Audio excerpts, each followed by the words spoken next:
Hello, everyone. I'm Rushlock, and welcome to our latest episode for covering the Rixx Javix articles. Maybe you want to read these but don't have the time, and you can listen to it on your commute, and we'll try to help you out with that. So today's post, if you want to see more of these, make sure to hit the subscribe button down below. Got to do the YouTube shill, almost forgot. So the title for this one is Experience Positive. This was written back in September of last year. Rixx starts off with, every so often I enjoy saying something positive about EVE Online, either here in these pages or out in the other areas of the community, just to see the responses I get. Yesterday I did a very blatant example of that by posting a positive take on my Saturday time inside the game. Talk about a Pandora's box. Here's my tweet. Quote unquote, I just casually played #EVE Online for 2 hours. 27 systems, 3 good fights, dozens of scared pilots, a bunch of systems emptied, never touched my credit card, or needed cash for anything, never undocked a super, don't have any, and never opened a spreadsheet. And while the response was overwhelmingly positive, there remains a contingent of the audience that just doesn't want to hear anything good about this game. Yes, let me spend hours upon hours, day after day, year after year doing the exact same thing with no change to the meta mechanics or anything new. So fun. You're missing the point by a mile, and it's so funny to see. This was one response. Hey, they weren't wrong, all right? They may have been very negative. You know, it may have been very strange for them to go dump that on somebody having had a good time. I would agree with that entirely. But let's not pretend that person quoting this back in September of last year was wrong in any place part of that post, right? Next quote, it's also possible to do all of the other stuff you've mentioned whilst acknowledging, I don't know what the SP is for, that 3 fights in low-sec in faction warfare in 2 hours is pathetic. That is true. This was yet another, and there were a few more along these lines. So it isn't like people making astronomically negative comments that are erroneous, right? These things are valid and accurate frustrations with the product, at least before the expansion. But I think Rixx's point, and we'll see if we're right, is correct that it's interesting to see how people can't help themselves, right? Hey, someone's having a good time, I need to go tear that down so that I can add validation to my being frustrated with it. This is not unusual, see? Anytime I go positive, quote-unquote, on TweetFleet or here in these pages, certain elements within our community spring to life. I suppose this is all just normal now, the way the world is going. Not just here in our community, but everywhere, it's true. Amazon just spent $1 billion to bring a new story about Middle-earth to life, and half the world hates it because of various reasons. While I found it to be gorgeous, enjoyable, and faithful, for the most part, to the source materials. I could go on and on with examples. They are not hard to find. My personal experience with EVE Online is extremely positive. I love the game, the community, and the experiences that I've had playing it for almost 14 years now. I'm not ashamed to admit it.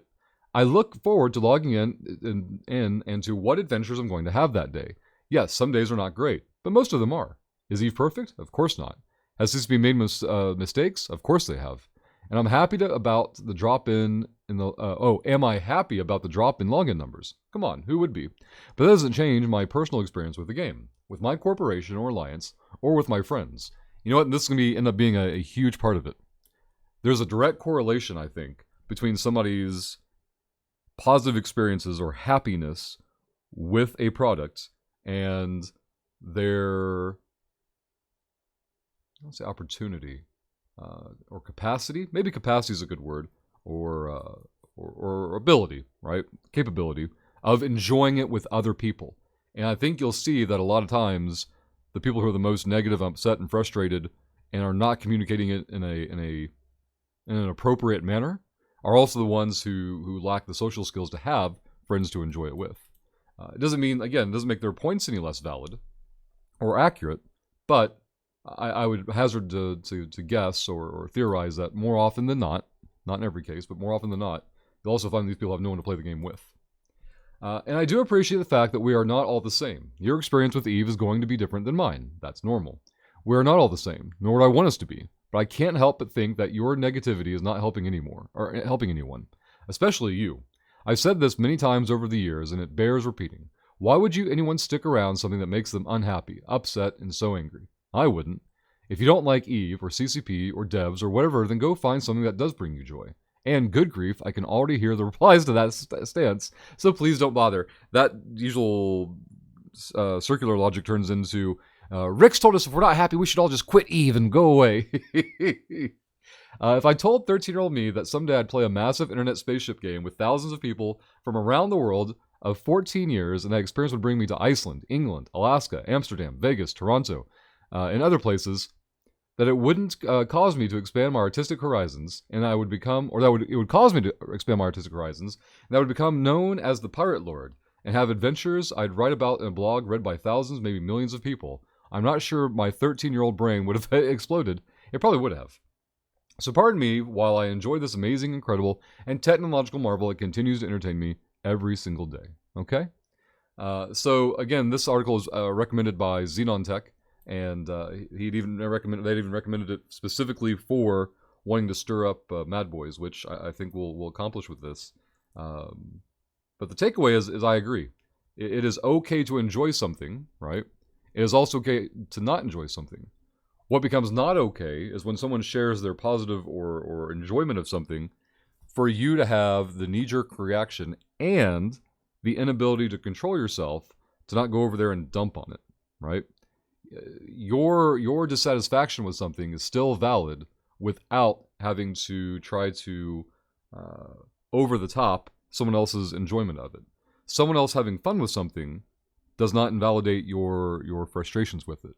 And as it might be a shock to the person or people doing it, your frustrations with something do not negate or overwrite someone else's enjoyment of it. It is not more valuable. Neither experience is. They're both separate and different experiences. And this Rixx talks about how this is outside of just Eve stuff. This is life stuff. You'll see this a lot if you pay attention. Someone will need to tear something down to build up their own perspective on it and add value to it. Because if your perception and your position conflicts or doesn't align with theirs, then in their mind, automatically what you're enjoying or your positive experience with it is destabilizing and tearing down their sense of reality. And humans, people in general, very much react irrationally to such an experience. It's pushing up against their barrier or structure of reality, and so they feel the need to defend by lashing out and things of that nature. That's why that human behavior occurs in the first place, generally speaking. But yeah, I thought it was an interesting post. Thank you, Xenon, for recommending it. If you or anyone else has posts they would like to recommend for us to read out and or go review, feel free to do so in our edit room. Yeah, edit room on Discord, all of which is linked down below the stream or down below the video. And we'll see you in the next one.